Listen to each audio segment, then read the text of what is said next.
A U.S. Immigration and Customs Enforcement officer fatally shot a Mexican national earlier this week in Houston.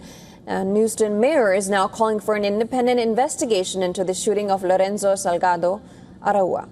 Let's take a look at what they have to say. Evidence that would normally go in to an HPD or other law enforcement agency's investigation. They have the evidence. In this instance, the van, the passengers, the deceased, and they're tightly controlling it. We've reached out to them and asked them. Araiza was a 52-year-old home builder who was shot and killed as he drove his crew to a construction site. His family said he had lived in the U.S. for more than 35 years and had no criminal record. He was close to finishing the long process of obtaining legal status when he was killed. He had no criminal record. He had been in here in the United States for over 35 years, a business owner. He had U.S. citizen children.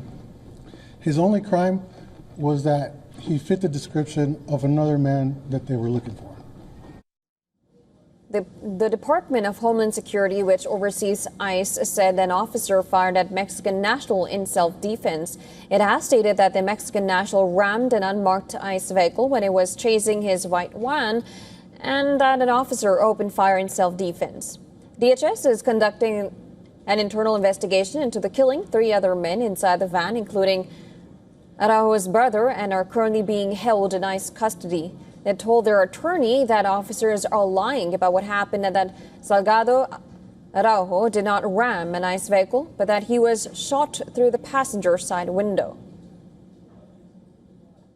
This has become a pattern where ICE agents claim that they used their vehicle as a deadly weapon, that they tried to run over the agents and the agents shot in self-defense. But all 3 of my clients reiterated that at no point was there ever an agent standing in front of the vehicle, nor was an agent ever placed in the line of danger.